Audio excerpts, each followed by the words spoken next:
Hello, this is Angelique, and you're listening to We're Booked Up, a segment of the Gaston Speaks podcast wherein Kendall, Andrew, and I discuss books. For this episode, we'll be discussing Finding Me, a memoir by Viola Davis. This book discusses some heavy and triggering topics we might touch on, such as domestic violence, sexual abuse, addiction, and racism. So please take care with yourself while reading and listening. There will be spoilers. But first, what have we been reading or watching? Is there anything you want to read or watch? So I have not finished my refrigerator monologue book, but I like it. Mm-hmm. I like it a lot. It's just... Who's that by again? Oh, gosh, I knew you were going to ask Is me. it like Valente? Something? Yes, Okay. like Catherine, I think. Okay. Catherine. Anyway, I'm enjoying it. It's a short book. It should go faster than time. But anyway, and then the other thing I finished, Wyatt has graduated into chapter books, and he and I have finished his first chapter book together. And so we read My Big Fat Zombie Goldfish. And I'm kind of surprised that they could create a storyline that was as active as it was about a goldfish that's a zombie. Or awesome. It wasn't. Anyway, so if you have a first or second grader, that's a good book choice. Oh, I'll let Arthur know. I'll let Lauren know. Yeah, well, Arthur's on Harry Potter, so this may not be a good choice. But he can't keep going on Harry Potter because it gets dark, so maybe we distract him with something else. Yeah, it's a cute little series. Apparently Celeste liked it. I mean, it's not my favorite. I'm like, let's read something else, like Bailey's Cool Kids or Boxcar Children. He's like, no. Nancy Drew. I know, so into Nancy Drew.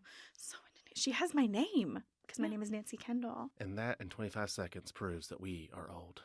I know. Between the fact that Wyatt's now reading chapter books when we were all, remember when he was born, and then now we're all like, oh God, I miss the Boxcar Children. Mm-hmm. You know, it's like, oof, we're not young anymore, y'all. But so what did I watch? I, along with all of millennial TikTok, binge watched Nobody Wants This, the Netflix special with Kristen Bell and Adam Brody. And I get the Adam Brody crush now. I have the biggest crush on the hot rabbi from that show. It's so cute. What's it called again? Nobody Wants This. Oh. I've heard it's good. It's a romantic comedy. It's about a devout single hot rabbi, and this is a bad description, and he meets a podcaster who does a podcast about relationships and adult stuff, and they find that they have an attraction and that they just end up trying to be together, and it's very funny. And rabbis can marry, right? Yeah, they can date. Like, He's not a priest. Yeah, it's not like the hot priest in Fleabag, which is just really bad. Okay, that's funny. What about you, Angelique? What's you? I have been rewatching Leverage, which is one of my favorite shows. Timothy Hutton? Yeah. Yeah, okay. Not for him, but I just know he's in it. That's I can see the cover now. So. Yeah. And it's funnily enough, I plan to watch when it comes out, the new Alex Cross series, because one of the actors in it, the actor who plays Alex Cross, is someone from Leverage who I liked, and I liked him in Leverage. And I think I'll like him in Alex Cross. I mean, I liked the Alex Cross movies, like Along Came a Spider and was it Kiss the Girls? With the Morgan Freeman. Yeah. Did you see the one with Tyler Perry? Didn't he do an No. Alex Yeah. Cross? I heard it was actually decent though, wasn't it? I didn't watch it. I never watched that one. I remember thinking, because I mean, Tyler Perry's one of those where his films are for his audiences, so he's never been like a critical favorite. But I think I remember that one getting relatively decent reviews. If I'm misremembering that, then whatever. But I actually like Tyler Perry in dramatic roles like Gone Girl and stuff. He actually is pretty good. Comedic actors are always amazing in dramatic roles. Oh, I love it. Colin Powell, when he played that was really a funny role, but Colin Powell in Vice, he was really good in that too. So, just saying. I thought you were saying Colin Powell acted, and he was really good. And I was about to be like, really? That's interesting information. No, I don't think Colin Powell was an actor, but or maybe he was an excellent one, and we just didn't know. That's funny. That's funny. What are you watching? Reading? I've been watching nothing. I've really been rewatching like Ina Garden because I just haven't gotten anything. But Abbott Elementary premiered this week. Lemon chicken recipe. Mm-hmm. Sorry. I made her pasticcio this week. It was last week. It was really good. But yeah, I'm excited. Abbott Elementary came back this week, so I think I'm gonna start that this weekend. Girls Five Eva. Yes. I started watching Girls Five Eva. Don't you like it? Oh, I do. I love that show. It's we need so to have cheesy. we just need this. What is it? The Diswagna. Yes, the Diswagna. Angelique would long. not like that show, I don't think. No, I don't know that you No. would care for Probably it. not. It's Okay. really well acted, though. It's got a great group. And then reading, I read this today and last night because I forgot our timing here. Mhm. And then for book club, we read something called Hello Beautiful by Ann Napolitano. Also, a Oprah book club. Oh, it pick. is? Okay. Yes. I did not think I was going to like it, and I ended up actually really enjoying it. Really? Not my kind of book. It's about like multi-generations of family and it's centered on it's kind of like a remake of or not like a remake but like a new telling of the Four Sisters of Little Women. It's Oh. not based on Little Women, but it's kind of like a newfangled version of it. It was really good. It was way too long, but it worked. So I would absolutely recommend that, and that was a shocker because when I sat down I was like, oh god, I'm not gonna make it through this, but I kind of got caught up in it. How many stars? Probably 3.5. Wow. Almost 4, yeah. It's my favorite book club book since Demon Copperhead. It's not anywhere near that, but it is one of those. It's one of those kind of multi-generational sagas going over many, many years. And she does a great job. And then Maddie said she read one of her other ones, which is about like a plane crash and you see it from different perspectives. She said it was a really hard book, but it was really, really good too. So actually, I might now go back and check out some Ann Napolitano. Again, words I never thought I would say. So our October one is something called Wrong Place, Wrong Time. Ooh, Jillian McAllister. McAllister. Yeah, have you read it? No, it's on my to-read list. Apparently it's really good, and it's Linda, who's one of our book club members, said it's really interesting, and it's kind of like a thriller, but set in like a Groundhog Day type thing, where they keep waking up at the same Oh, time. like a time loop? Yeah. So I'm kind of interested because I thought it was just from the look of it, it looked like just kind of a standard, thriller like we read a lot of them, but apparently it's interesting. So I will start that this weekend too because book club's like in like a week and a half. So What about you? I already said mine. Leverage. Oh, yeah. I didn't read anything. Oh, no. Did I read?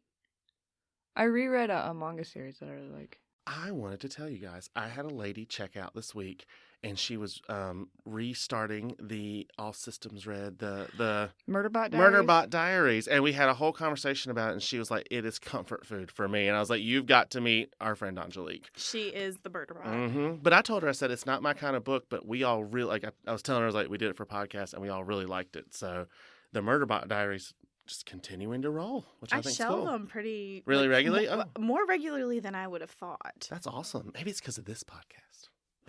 Maybe it's because of Alexander Skarsgård and the The TV show show. that's going to come out Oh. like 2026. No, it's this podcast. That's what I'm going with. So Okay, we'll go with that. All right. I will read the synopsis for this book, Finding Me, and then we will rate it. In my book, you will meet a little girl named Viola who ran from her past until she made a life-changing decision to stop running forever. This is my story from a crumbling apartment in Central Falls, Rhode Island, to the stage in New York City and beyond. This is the path I took to finding my purpose, but also my voice in a world that didn't always see me. As I wrote Finding Me, my eyes were open to the truth of how our stories are often not given close examination. We are forced to reinvent them to fit into a crazy, competitive, judgmental world. So I wrote this for anyone running through life untethered, desperate, and clawing their way through murky memories, trying to get to some form of self-love. For anyone who needs reminding that a life worth living can only be born from radical honesty and the courage to shed facades and be you. Finding Me is a deep reflection, a promise, and a love letter of sorts to self. My hope is that my story will inspire you to light up your own life with creative expression and rediscover who you were before the world put a label on you.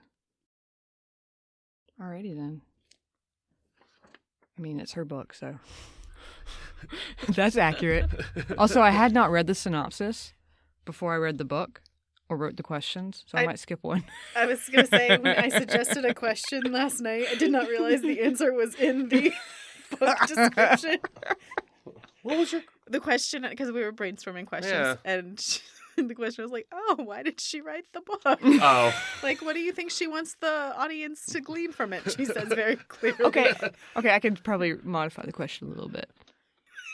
I'm sorry. that's All right. funny. That's funny. Okay, That's fine. So ratings. I can go first. Sure. Go first. I will say if I had only read this as a book, I would have probably rated it 4.25, 4.5-ish. But I was jumping between the physical copy, the ebook, and the audiobook. And the audiobook puts it at a 5 for me. Yeah, it's a 5 5-star stars. book for me. It was riveting. This is someone who I have admired for so long. And she's just one of my favorite actresses. Anyone who knows me knows I just adore Viola Davis. And to get all this background, I feel like I've lived through her life in some of these moments. And it's really interesting because so many of the things that she said when she wins awards, she talks about being that raw honesty. She shares those in those moments. And then now to know the background of it, it makes it sadder in a lot of ways, but also more meaningful. So, yeah, I mean, I had only read a couple chapters. I sat down last night. I thought, I don't know if I'm going to get through this. I barreled through it last night and this morning, and not just because I had to, because I just wanted to know. I just wanted to keep reading it. And I just was saying this to you guys before we started. I definitely want to go back and listen to it because I just think that's going to be amazing. Also hard to hear her talk about it. But in listening to it, there's a realness, but there's also the lack of she just states it as it is. She's not trying to get anyone to have an opinion on it. And it's not like she's trying to coerce you or like bring you into the moment. She's just telling a story about her life. It becomes more, I feel like she wrote it like a conversation, and listening to it makes you feel like you're on the other end of the conversation.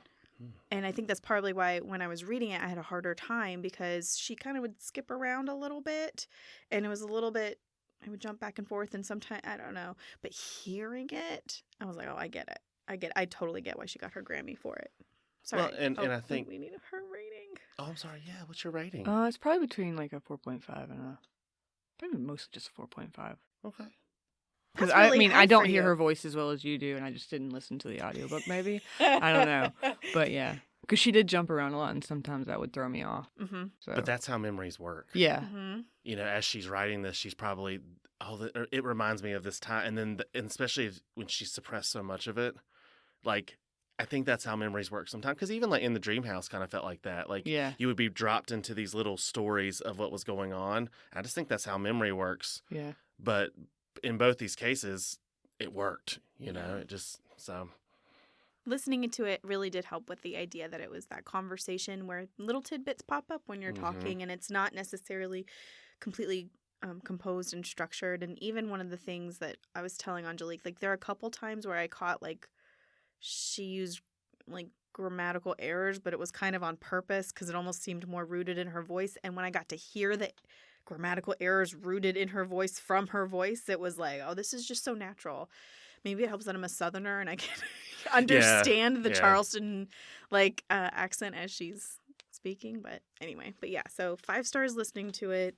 I'm with you. 4.25, 4.5 stars. Yeah. Just reading it. Yeah. Yeah. That's good because we've had some stinkers. It's nice that we all liked this book. Yeah. This might be the highest rated book other than House in the Cerulean Sea. Which my mother loved. Really? So she had to read, this is a total side off, but since we're in because there's a sequel coming out, it's already out. But she was supposed to read this fantasy for that Lowell book club. And she was like, oh, the woman at the Belmont bookstore, shout out Belmont bookstore. But she said, oh, you should read this House in Cerulean Sea. And I was like, I don't know if you're going to like it. To be fair, any fantasy, I didn't really think she would like it. She goes, this is so cute. I love this story. She absolutely loved it. So my 66-year-old mother, who's never read a fantasy in her life, had to sit through the theater through the Lord of the Rings movies, and I thought she was going to throw something. I mean, just not her thing. She loved Harry Potter, but not Lord of the Rings.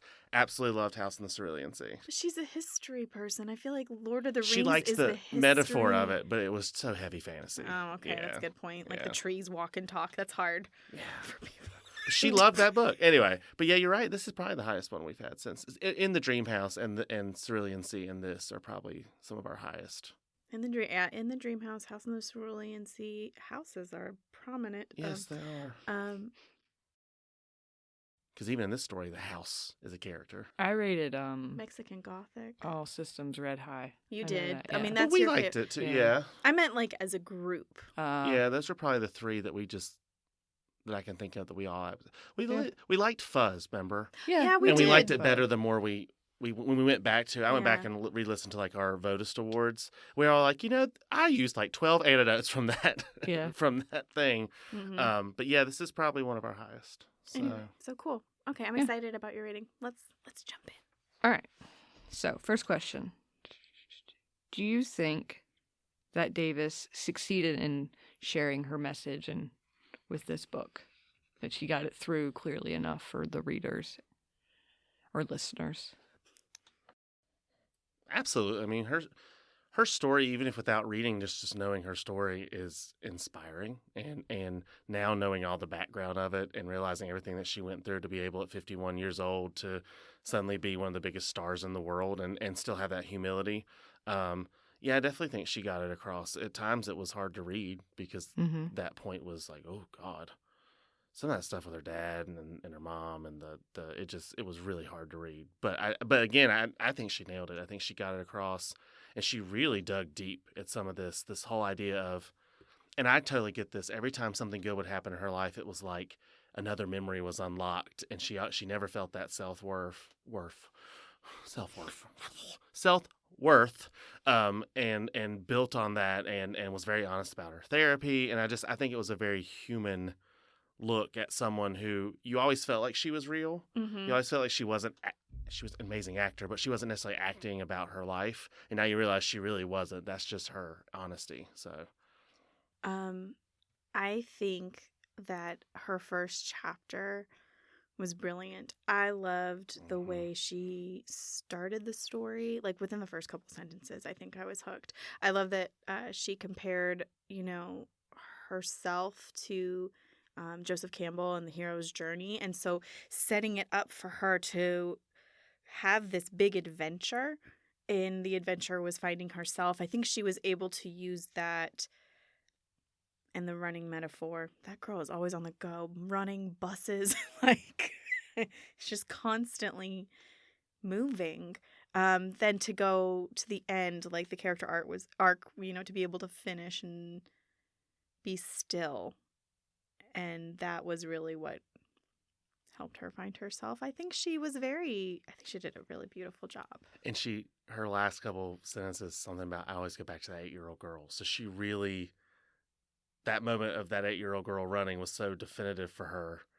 But it's something that stayed with her so that she could go back and say to that. She made some comment then about that 8-year-old girl, and it made me think embracing her. Yeah. Oh my gosh. There was the comment that she said that her therapist made to her about Viola was like, I need to go and heal the 8-year-old in me. And the therapist was like, no, you don't. That 8-year-old was a survivor. Yeah. You need to celebrate her. And it was like, because I feel like, so much of the language now is healing your inner child. Like that's so much part of the cultural zeitgeist. Right. To then hear someone be like, nope, we're going to fully embrace it. And so I thought that was nice.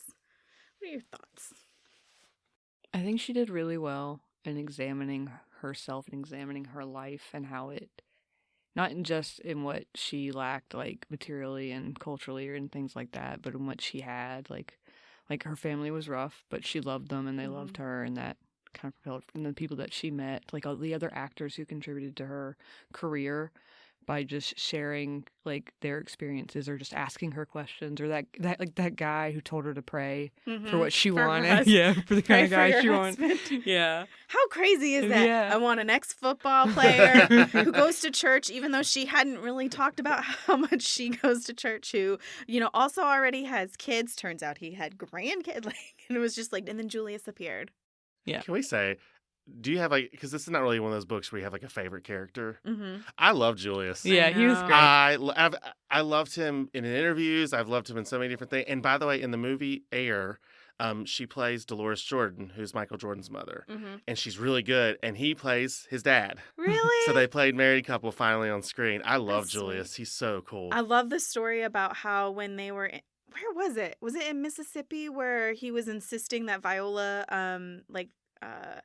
it can't be because they were in a house. Maybe they were. I don't know. When she was coming home from set, that it was really late at night. She got pulled over by the cop. Oh yeah, she had to honk the horn if she got in trouble or something. Julius told her to honk the horn if she was being followed inside, and she got in and accidentally honked the horn. He came out like no shirt with a baseball bat, like ready to go. And I was like, she needs a ride or die so bad in her life to finally find that in her partner. I am so thrilled. Like that's chef's kiss, beautiful. Like I'm so glad that that's real life for her. Oh, I know, and they have been, and that GV Productions has been very successful, and they just seem to be rocking and rolling, and I love it. And their daughter Genesis is, as she has grown up, is a pistol like her daddy. Oh, is she? Yeah, they've done like little tidbits, and they say, "Oh yeah, she's a firecracker." So I think that's cool. I know she was adopted, but Yeah, she still. still her dad. Anyway, I wonder, because you asked if she got the point across. I kind of wonder now, as we're talking, if she sat down and treated herself in this process like she would breaking down a scene or a character, because she does it so well. She explores. She's so vulnerable. Her vulnerability in this is insane. Like, I don't know that I would be able to openly tell people if I wet the bed until I was 14. Yeah. Like, right. you know, all of the abuses that she endured, and then even just being honest about the fact that she had so much social anxiety. Mm-hmm. And even though it wasn't how she came off in conversation or on stage, like dealing with all that, it was just, I think her vulnerability, which I'm sure she, had to start practicing as an actor, definitely crossed over. And I think that's what helped make this book so feel authentic and helped the message come through. Yeah. Agreed. All right. Check. We ready for the next question? That's good. Yeah, let's do it. Why do you think Davis chose to organize her book in the way that she did? I mean, it's pretty linear. I mean, I know sometimes it jumped around, but in general, it was a pretty linear look. I mean, into her life. So, and when those memories would pop up, she would refer back to them, even whenever they did, when she had those moments where she would realize something. So, I mean, it was pretty.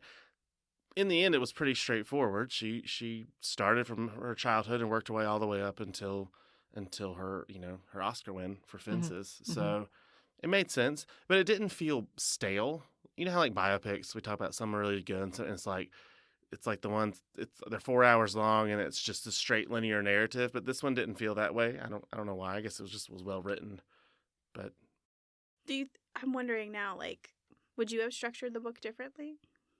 I don't know, maybe. I don't know that I would start. If I was writing a memoir for myself, I don't know that I would start with childhood. In the beginning? Yeah. I mean, I'd probably mention it, but I don't have, like, clear memories a lot for my childhood. Like, I didn't remember some things clearly, but not everything, so I'm not sure how accurate they are. Like, she seems to have really clear memories of her childhood, which makes sense, considering what happened. But, yeah, I don't have a lot of, like, super clear memories. But I've also found that like, I knew people who'd be like, remember that one time in 3rd grade and we were Miss So-and-so's class and we ate cookies? And I'm like, no. I don't remember that. Yeah. So some people just have, like, that hyperactive. And I do wonder if those people, the reason they remember that was because that was a happy moment in an otherwise unhappy situation. Yeah. Maybe that's why they have that vivid memory. Whereas the rest of us are like, no, I mean, I remember some good things, some bad things, but overall it's like you moved on. And Viola couldn't. I mean, I think that was a big deal. Or she didn't realize that it was that childhood that was holding her back. Not holding her back, but not letting her get to where she wanted to be. So, yeah, I mean, I like the way she did it. I can also see her starting in the middle of her journey and then going back and discussing. Yeah, like maybe starting at Juilliard. Yeah, like because when that's really when. Go ahead. No, I'll get to it later. I have the question for actually, Gambia would have been a good starting point. Oh yeah, the trip to. I feel like Gambia would have been her. Okay, so if Juilliard was her inciting incident that made her start really evaluating herself, Gambia would have been one of those first plot points that breaks things open for her. True. Yeah, true. But even in the beginning, she started with childhood, but she started by saying, "I'm looking back at my childhood." So she kind of took it from the perspective of. I mean, it starts off with her as an 8-year-old girl, but then within that first chapter, you hear, this was me, the therapist comment about, you don't need to be. So she did kind of take it from the perspective of, I had to start unpacking. Yeah. And so this is the first memory that I really started unpacking because it was the first trauma or whatever that she could really, turns out it wasn't the first trauma, but it was the one that stuck with her. I guess, too, if the point at the end of the book in the last page is that she has to embrace herself, it's starting from the beginning with herself, like recognizing that self was there and laying that groundwork for everything she does moving forward. I could see that. I kind of wonder why she didn't start with that first acting thing that she did with her sisters at that festival. Yeah, that was a big one. Maybe as like that sort of like call to action for a hero's journey, call to be an actor. Well, I've thought about that because I feel like that was an important one, but Mhm. I really think it actually started when she saw Cecily Tyson on TV. Yeah. Because it's so much. That's my favorite quote.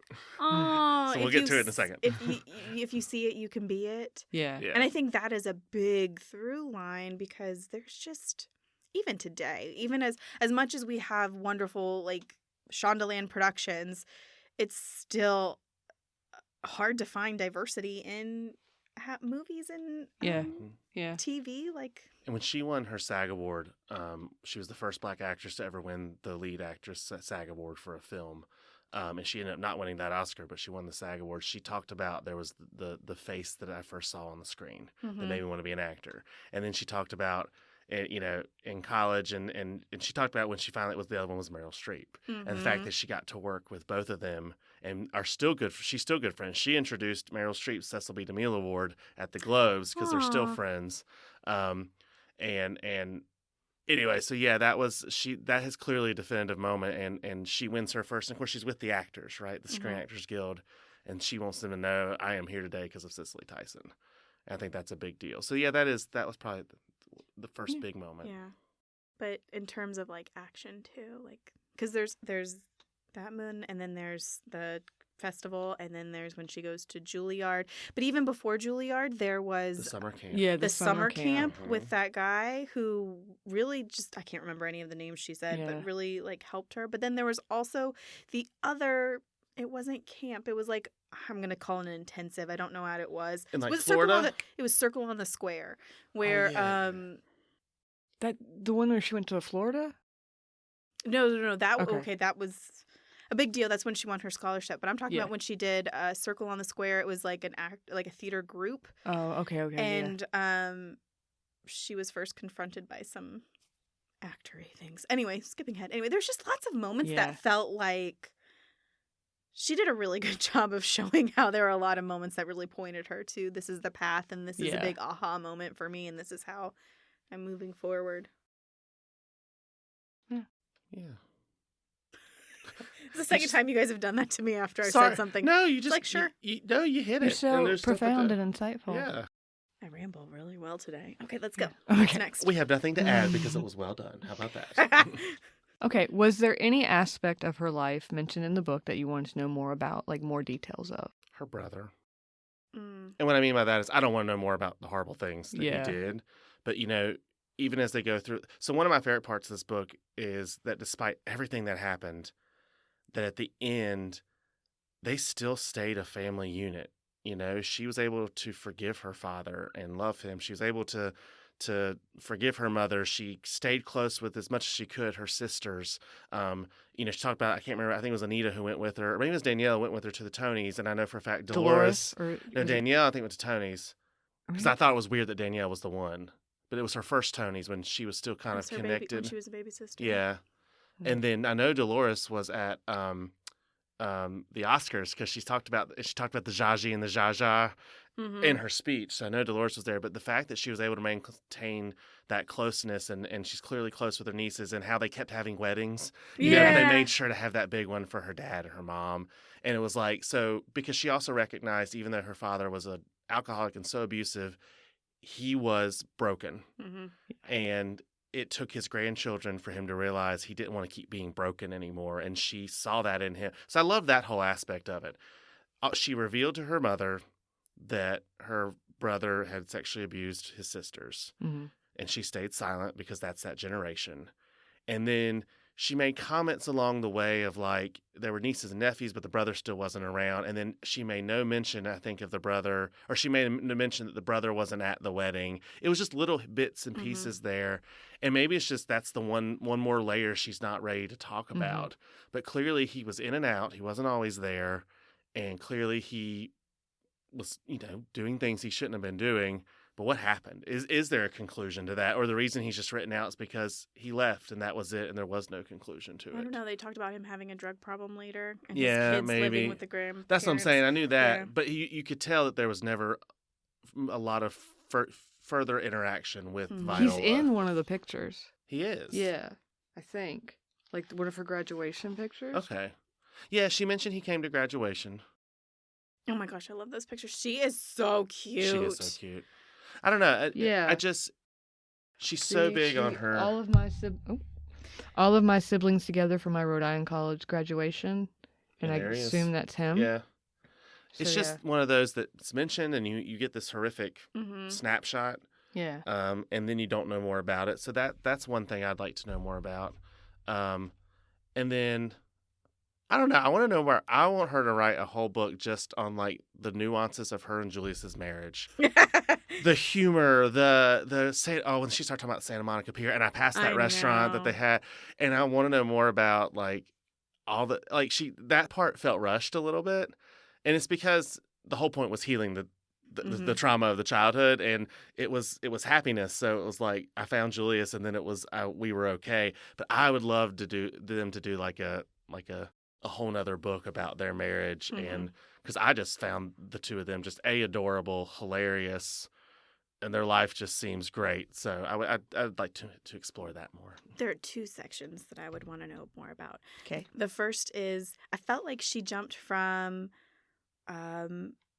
her life as a elementary school aged child where she's going and she's going to school urine soaked, she's falling asleep in class, she's getting in trouble, acting out, to jumps to now she's applying for scholarships. Yeah. And she said that, I mean, she kind of touched on the fact that when Diane and her brother moved back from the South and like actually moved in with them, that Diane was really a big driving force, and that you're not going to be mom and dad if you're going to be the best, or you're going to be mom and dad. Like, Yeah.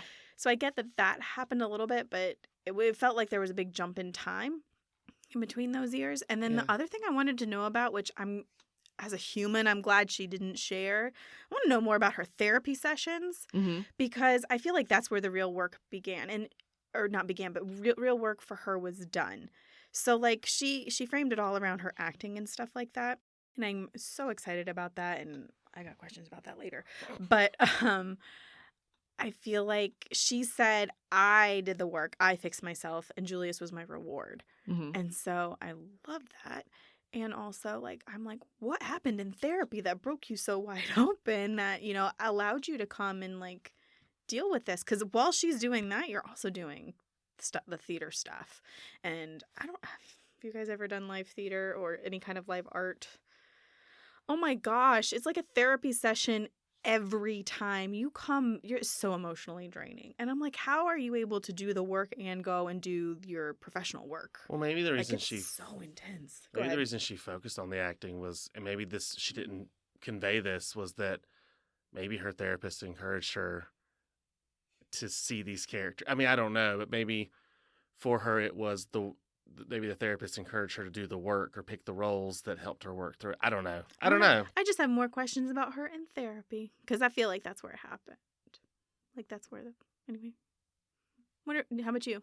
Are there gaps for you? Is there anything? I don't know. you I wanna kind about? of wouldn't mind knowing more about her, like some of the behind the scenes stuff that, like on her movies and TV shows and stuff. I'm always interested in that kind of stuff, though. Oh, like fun stories. Yeah. I love knowing that Meryl Streep fed her chocolates. Yeah, and And also that George Clooney like His What- villa? I know. for her honeymoon, and I'm like, you had like the coolest friends. What the I know. heck?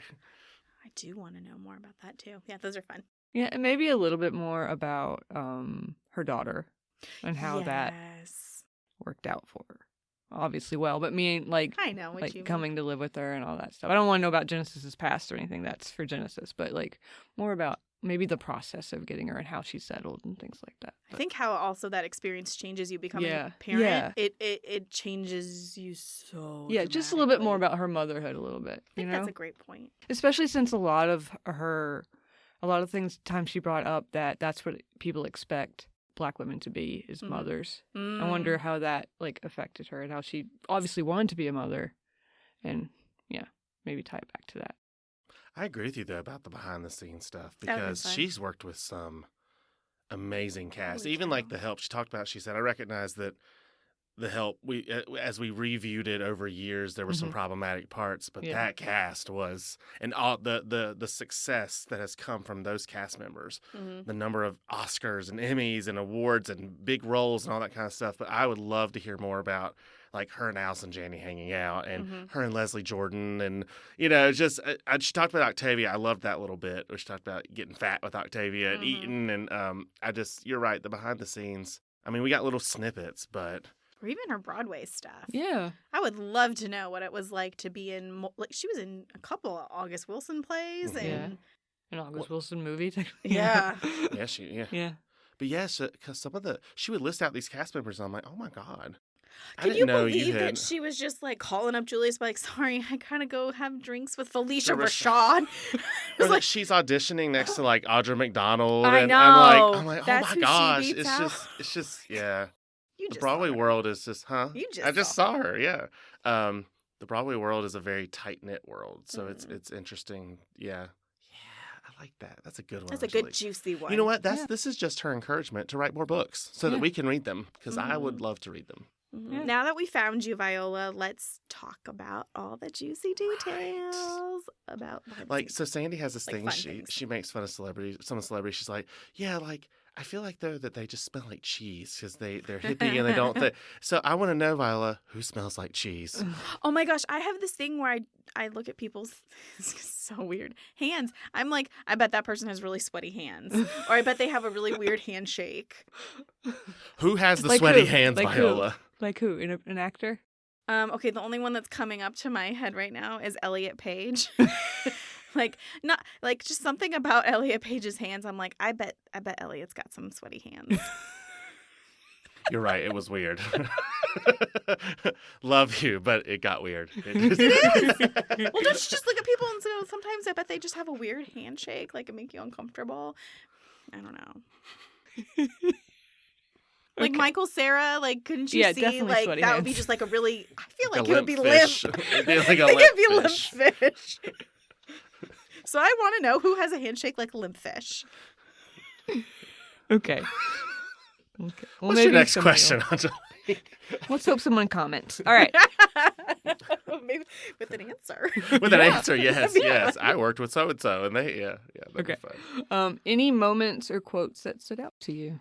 I had one, and it was the Cicely Tyson. Mhm. Something about her drew me toward her and tattooed itself in my memory. It was her voice. It was deep, clear, melodious. Melodious. Okay. Anyway, I wanted to freeze this moment in my memory. It was her voice that stood out to me. She had the voice that most actors would die to have. They spent thousands of dollars to tap into it. It was regal. It was commanding. It took me by surprise. It sounded just like me. And I love that quote. And I love Cicely Tyson, and I miss her. So there's also a Golden Girls quote. Oh, yeah. Yeah, I was like, oh, Golden Girls. So yes, I thought you were gonna say the Golden Girls one, but then now I'm wondering if I have two favorite moments that I was gonna talk about in a gazillion quotes, but two favorite moments, and one of them I thought was the way you read it back made me. Was she talking about Cicely Tyson? I think so. That's why I took a picture of it. Okay, because there was the moment at Maybe one it's of the her wrong one. plays. No, okay. So there was a moment, and maybe I'm getting this wrong now, but her family all came to see her at a play or her graduation from Rhode Island, I think. Yeah, the picture. And her grandmother was there, and she got to Maybe talk that to was her Oh, grandmother. yeah. And she said that she. That's why I took a picture of it, because it was Mimi's birthday this week. Aw. It did. That was the grandmother one. I'm sorry, guys. That's my mistake. Okay, But well, I also then like the Sicily agree. one through the thing. yes. Yeah. Okay, Okay. that's right. I was reading this on Mimi's birthday, and she was talking Aw. about her grandmother, and I took that picture because that made me think of her. Sorry, y'all. Anyway. It was late. That was one of my favorite moments because she so much was trying to find, characters that look like her on stage, and it's hard to find. And then come to find out that there's this really grounded, rooted, deep, lovely, soulful voice, and she could hear it in herself, and it was her grandmother. Oh. Okay, so that was my first one. And then the other one was the little anecdote from her wedding where her mom could not get the timing of walking down the aisle right. That And was at first funny. she's walking really, really slow, and, And she's then she like, ran. Mama, you got to go faster. And then the second time she ran, it's like, what? I loved that too because it was after all the heartache of that family. That was such a joyous thing. That wedding was everyone was so happy. I Everyone was know. well fed, which was a big deal for their family. That everyone was well Yeah. fed. They were laughing. They were dancing. So I loved that whole Rhode Island wedding. Couple pages. Mhm. That was good. But that funny Moment. funny moment. It was money. Anyway, I have a million quotes that we can go over Okay. later. So one of the quotes that I like is when she first met, or was like after her first date with Julius, Mhm. and he keeps calling her. I love yes, it. yes. And she's like, I thought, one thing I will not have to worry about is this man calling me. I do not have to wonder where this man is. But you know what? He was protective and not at all a creepy way. And that's what I Yeah. love about it. It was just like, oh no, we see because LA has a lot of crime, so it's like make sure Yeah. you're safe. We still make sure you're good to go. And it was cute. I feel like that's like a marker of a true partnership. It's Yeah. like you always know where the other person is. Marcus and I are the same way. Like you just always know where the other person is, but it's not in a creepy like. I'll be watching you by I staying. know. Possessive. But it's not possessive. Yeah. Yeah, like Marcus doesn't care where I am. He just needs to know where I am, so he's not like fretting like, and I'm not at home like being like, why is Marcus in a ditch driving home from Asheville? I don't know. I'll have to look at the Waze app and see him. I also like the one where he was like, "So I'm gonna pick you up, right?" She's like, "No, you don't have to pick me up." No, I'm gonna pick you up. And he just kept like, it just cracked me up. I also liked her, it's not really a quote, but where she was talking about her Juilliard audition and how she didn't know it was 3 days. And she goes in, she does the audition, and she's like, I'm going to need an answer soon because I got to get back. I love that, and I love that And they they all did it. I know they all pulled together. Jeez, Fine. that is raw talent because normally people don't like care. Yeah. they'll No. not care. So Yeah, I also love that. I like that she talked a lot about Juilliard, but she also realized that Juilliard wasn't like she learned a lot, Mm-hmm. but that Juilliard was very, this is how it's supposed to be. And she's like, Mhm. no, it doesn't have to be this way. Yeah. Yeah, I think that's important too. So she is very well trained, but she found her own voice within that training, which was really cool. I'm a big fan. I also, when she started talking about Fences, because as soon as she started talking about her mother, I thought about the snot bubble scene in Mhm. Fences, right? Which is probably what she won her Oscar for. And I'm probably, and when she started all these stories of her mother growing up, I thought about that scene. I thought, you played your mother in a movie. Mm-hmm. And then she talks about that when she got to it. She realized that she was playing her mom. That obviously not as Troy was not as abusive as her Mhm. dad, but he was in a lot of ways, and he was cheating on her with other women, kind of like her dad was. But unlike her mom, Rose finally got to find that voice and really give it out. And so that I always love that scene because it's just, I mean, it's heartbreaking, but it's so well done. And now I realize that maybe the reason it was so emotional is because she had her mama in the back of her head doing it. So Yes. And I love the fact that she talks about when she's doing the scene with the son, like he's supposed to go to the oh yeah, the and she funeral, slaps him. and she slaps him Yeah, and that's good. Denzel. And she says that she couldn't get it ever right on stage, Mhm. and that's because she wasn't a parent yet. Yeah. And becoming a parent just Mhm. added that.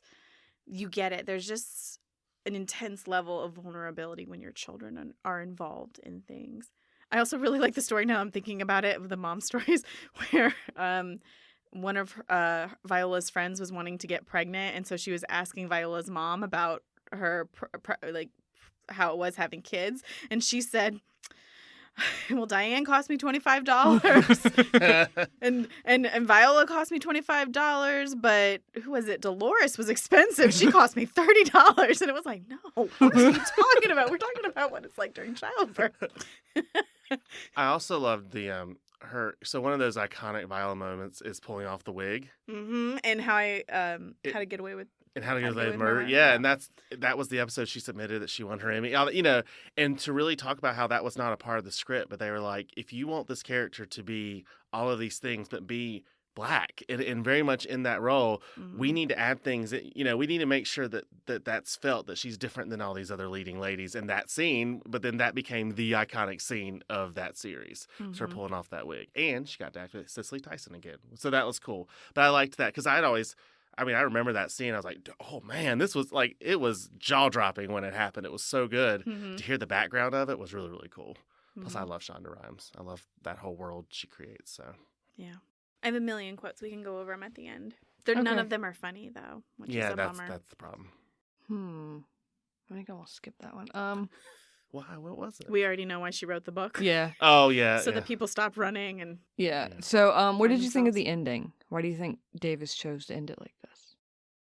what do you mean like this? I wrote it before I read the ending, so. Okay, fair. Oh, just what did you think of the ending? I'm glad she brought it back to that 8-year-old girl Yeah. and herself.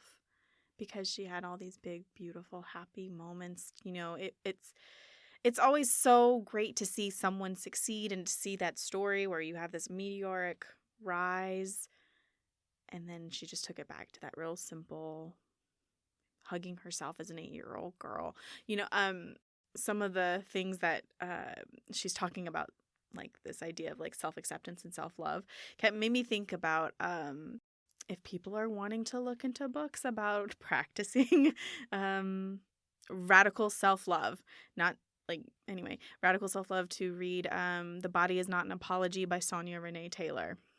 It's amazing. It is a hard read, and I think Viola would approve. All right. I think Viola would approve. No, I think the ending was perfect. I think and this is the serious truth, is my favorite Oscar moment of the last 20 years was when Viola Davis. I woke up the neighbors. I was screaming so loudly. I was so happy because it was, again, I saw that meteoric rise.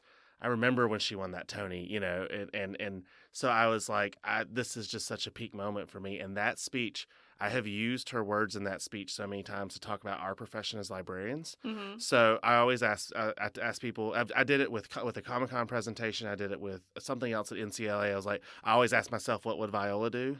WWVD, I'm not saying she's God. I'm saying she's my God, and she's always watching, or something funny like that. That was a Grey's Anatomy quote. Mm-hmm. But she talks about August Wilson. She's like, exhume those bodies, exhume the stories of the people who fell in love and lost, who dreamed big and never saw those dreams to fruition. And she's like, thank God I became an artist, because we're the only profession that celebrates what it means to live a life.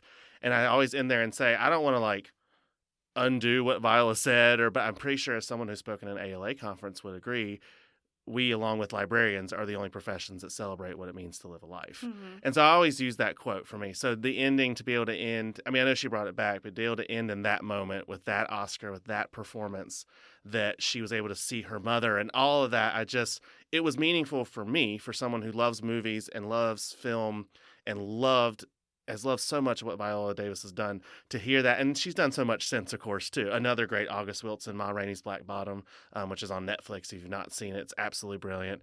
Chadwick Boseman's last performance as well. So, but I liked that ending because it meant so much to me, just because it was just one of those, this is what should have happened. Mm-hmm. To know what it meant for her, to know how that journey ended, just made it more meaningful. So yeah, I loved the ending. I thought it was great. Sorry, was that bad? No, that was good. You gave me a look. Kendall. You're like, oh my gosh, shut up. I didn't know. I'm sorry. Okay, no, it was just your face. We're good. It's just my face. It's just mean, okay? It wasn't mean. It was just kind of like, where Just are you have going with RBF. this? I'm sorry. It is a genetic condition. I'm sorry. Okay, it devolved. I'm sorry, Angelique. What did you think of the ending? I like how she sort of ended it with her highest point meeting her lowest point. Does that make sense? That's a beautiful way to put that. I'm glad we ended on you. Sorry.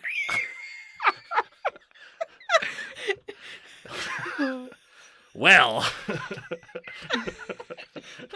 not what I meant. I'm so sorry, Andrew. It's funny. So I'm glad I ended on you. I was like, well, dang, okay. God. It was so succinct and beautiful. It was succinct and beautiful.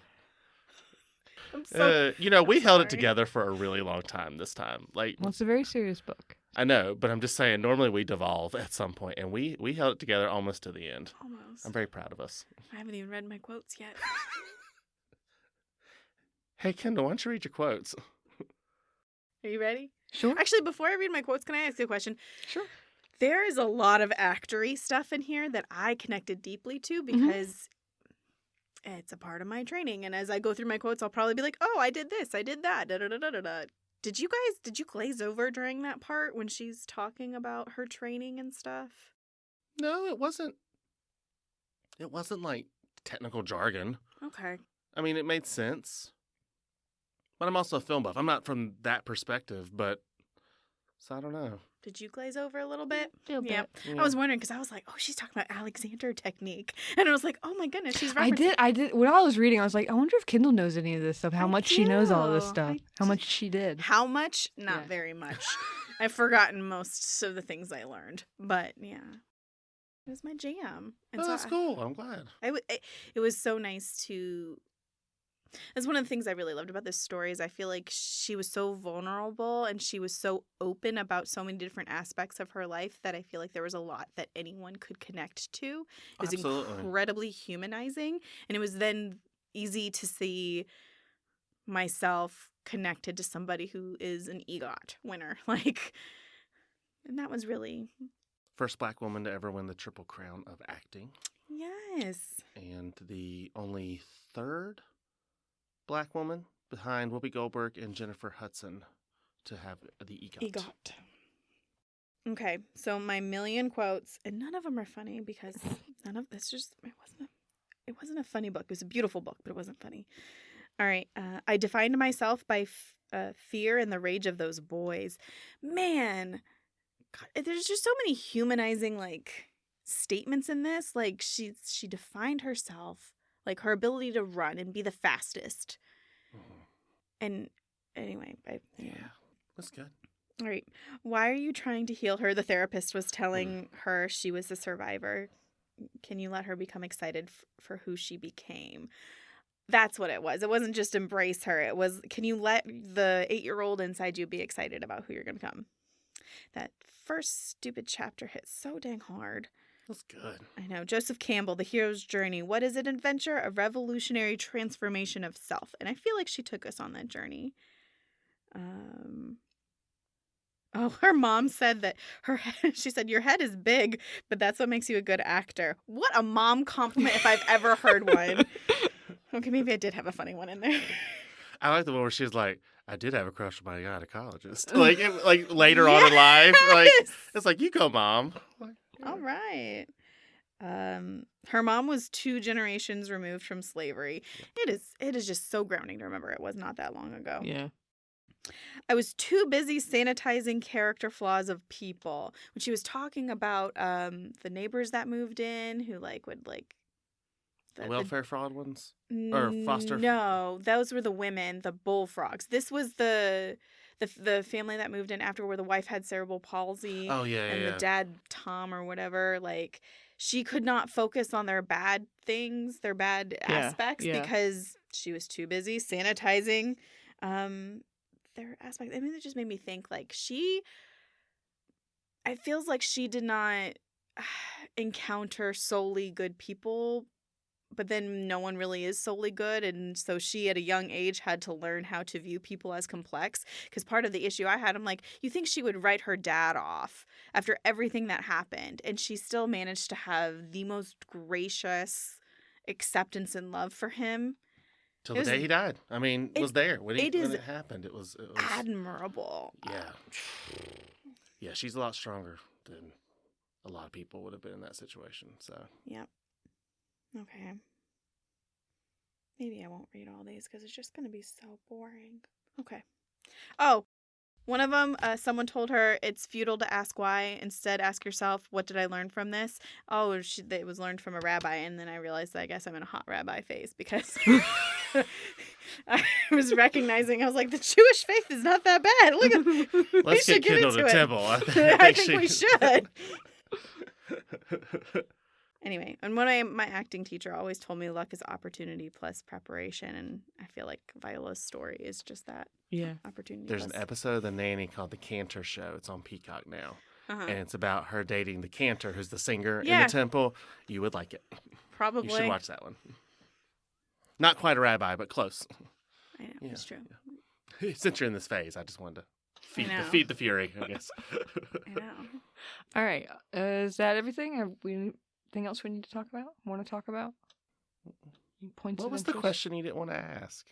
I feel like we covered it in the was there any aspect of her life mentioned that you want to know more about? In the if you could talk to Viola Davis, what burning question would you want to ask? Oh, okay. Yeah, we did kind of cover that. Yeah. Yeah. Unless you have a question that you think you want to ask her. I don't think I would really ask her who has a limp handshake. No, if you ever meet her, you have to ask that question. No. Oh my God. It would be very much so about acting in the process. It'd be very boring probably to listen to. I'd want to know. Yeah. about her process. I just want to know more. Like we talked about, I would want to ask, okay, so you revealed some of these stories. I want to know more of these stories. Because I also think people think, oh, these actors, they're big superstars. And every time she talks about them, they're just humans.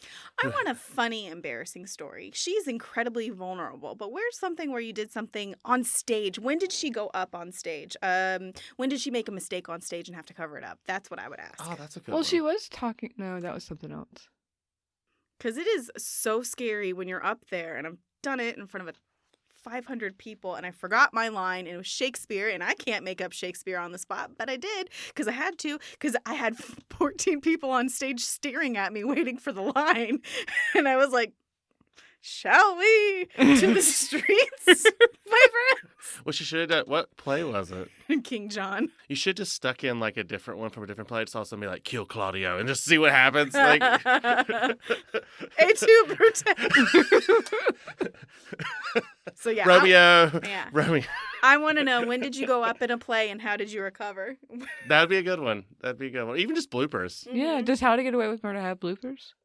I don't know. It's not one of those shows that usually think of like funny shows that have it. I'm gonna look it up. I'm gonna see if How to Get Away with Murder has bloopers. We should. Yes. All right. Okay. Anything else? No. Read this book. Yeah. Listen to this book. Absorb this story. Even if you're not a Viola Davis fan, you got to read this book. It's one of those. It's like in the Dream House. It's like you need to read this book. It's meaningful. I Yeah. think if you're an actor, you need to read this book. I think if you're a human, you need to read this book. That's my If you like reading, you should read this book. I would say biographies. Yeah. yeah. I don't know. If you're really into Lord of the Rings, might be. She wasn't into Lord of the Rings. That was the problem. And they were really long movies, y'all. So. Anyway. This book it was a quick read. It was good. It was well structured. I liked it a lot. Thumbs up. All right. So, as I did within the Dream House, I'm going to promote the Hope United Survivor Network, a Gaston County community collaborative focused on providing victims and survivors of domestic violence, human trafficking, sexual assault, and elder abuse a safe and secure place to get the help they need. You can find more information about this collaborative, including contact information and emergency number, at www.hopeunitedgaston.com. And their Threads of Hope event is coming up. I don't know when this is going to post, but It's going to probably- be posted in November, and I think that's in October. It's after. Okay. Yeah. So next year, though, Yeah. keep open for Threads of Hope. It is an absolutely meaningful evening, and the Friends of the Library are annual sponsors. So All right, that's it for this month's We're Booked Up. Finding Me is available both in the library online at the NC Digital Library and on the Libby and Hoopla apps. Let us know what you think of the book and what you think of what we think of the book. Just leave a comment at the Off the Shelf blog at gastonlibrary.blogspot.com or at gastonspeaks.podbean.com. Next month's book is The Matzo Ball by Gene Meltzer. Thank you. thanks, guys.